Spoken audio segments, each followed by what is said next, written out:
Solo fight. நான் போட்டு அவர் அடி நினைப்பேன். நானே கேட்டேன், மாஸ்டர் என்ன மாஸ்டர் விஜய் சாரை போட்டு இப்படி அடிக்கிற மாதிரி எடுக்கிறீங்கன்னு. அவர் கேட்டால் அப்படி தாங்க அடிக்கணும், அப்போ தான் வில்லன் வந்து ஸ்ட்ராங்காக தான் ஹீரோ திருப்பி அடிக்கும் நல்லா இருக்கும்னு சொல்லி இந்த மாதிரி விட்டு கொடுக்குற மனப்பாலம் அவர் இதெல்லாம் பாதரே பண்ணல. அதெல்லாம் அவருக்கு வந்து மைண்டில் ஏற்றுற முடிஞ்சிச்சு படம். ஃபர்ஸ்ட் ஹாப் அவர் பார்த்தாரு, கூப்பிட்டாரு, சரத் இந்த படத்தில் உங்களுக்கு தான் பெரிய பேர் அப்படின்னாரு. So you cannot expect everybody to say. மற்றவரை பாராட்டுவது என்பது சாதாரண விஷயம் கிடையாது. Which it. அதுக்கப்புறம் தொடர்ந்து அவர் கூட இருக்கிற படத்தில் நான் போட்டுருவார் படம். அதோட டாப்பிங் ஆல் த திங் தான் தாய்மொழி படத்தை நீங்கள் தான் ஹீரோ, நான் ப்ரொடியூஸ் பண்ணுறேன். ஆமாம், தாய்மொழி அவர் ப்ரொடியூஸ் பண்ண படம்.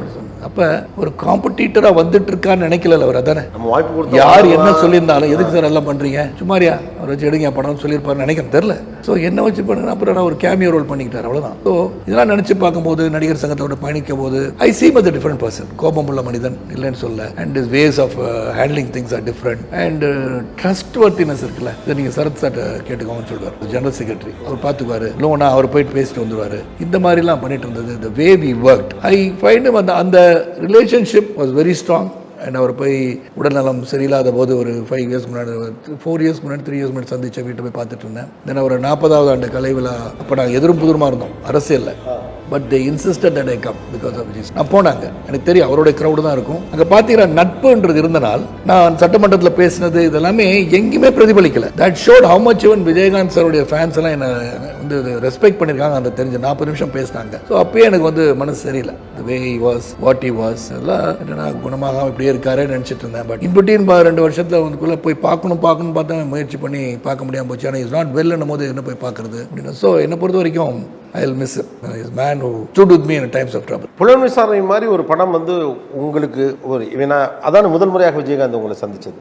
அவர் உங்களை அதுக்குள்ள தேர்வு செய்யலைன்னா அடுத்து தொடர்ச்சியாக சில படங்களுக்கு அவர் உங்களுக்கு ஆதரவாக இல்லாமல் இருந்திருந்தால் சரத்குமாருடைய கெரியர் சினிமாவுக்குள்ள என்னவாக இருக்க வாய்ப்பு இல்லை? அந்த உதவி வந்து பெரிய உதவி தானே. recognize a very big hero is putting me as a villain. யார் இந்த வில்லன்? அவர் நம்மளும் போட்டு மிதிக்கலாமேன்னு எல்லாரும் நினைவு வந்துச்சுல. சிரஞ்சீவி 2 படத்தில் போட்டால் அதுக்கப்புறம். So that is take off தான். நாங்கள் அதுக்கு அகேன் தெரிவு வர மாதிரி இருக்கும்போது ஒரு டேக் ஆஃப் வரும்போது ஆட்டோமேட்டிக் அதை பிடிச்சிக்கணும்ல. தத்தளித்து கொண்டு இருக்கும்போது ஒரு கட்டை கிடைச்சா கூட ஒரு குச்சி கிடைச்சா கூட பிடிக்க வேண்டிய வாய்ப்பு கிடைக்கும் போது அதை பயன்படுத்திக் கொள்வோம் தான் மனிதன். அப்புறம் அந்த ரெஸ்பெக்ட் இருந்துகிட்டே இருந்துச்சு. தென் வி ட்ராவல் டுகெதர் நடிகர் சங்கம். வி அச்சீவ்ட் அ லாட் நடிகர் சங்கம் விச் நோபடி குட் டூ. அதெல்லாம் பண்ணியிருக்கோம்ல. Together we have done it with all the support of the entire film industry. நாங்கள் 2 பேரும் பண்ணல, எல்லாரும் ஒத்துழைச்சனா தான் பண்ண முடிஞ்சது. We have don't credit to ourselves. The credit going to all the people who joined and came with as.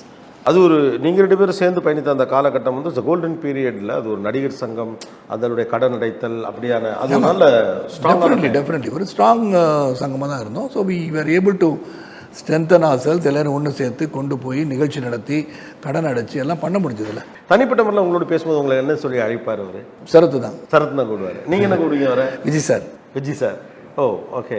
வேற என்னெல்லாம் பேசிப்பீங்க அப்பார்ட் ஃப்ரம் சினிமா? நிறையா அதெல்லாம் சில விஷயங்கள்லாம்.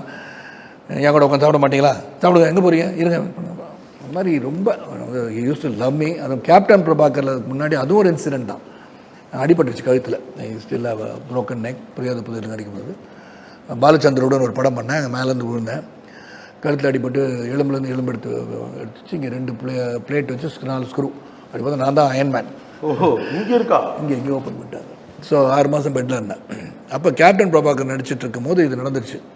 இப்போ எல்லாம் விஜய் சார் போய் சொன்னாங்க, ரொம்ப லேட்டாக வரதுக்கு 7 மாதம் ஆச்சுன்னா அந்த படம் நின்றுடும் சொன்னோட அவர் என்ன சொல்லியிருக்காரு, சரத் வந்து நடித்த பிறகு படத்தை ரிலீஸ் பண்ணி கொண்டுரு. இதெல்லாம் நோபடி கேன் டூ. அதெல்லாம் நீ கேட்டிங்களா? தான் அவர் படம் பெரிய எக்ஸ்பெக்டேஷன் இருக்குது. கேப்டன் பிரபாகர் பேர் வச்சுருக்காரு, பெரிய பட்ஜெட்டு. நினச்சிருந்தா தூக்கி போட்டுருக்கலாம். இல்லை அவனால் முடியல சரத் வேறு அடுத்த படம் பண்ணிக்கலாம் தம்பி, நான் ஒன்றும் சொல்லியிருக்க மாட்டேன். ஏன்னா என் நிலைமை அப்படி. But he saw to that I got well and came back and worked in that film.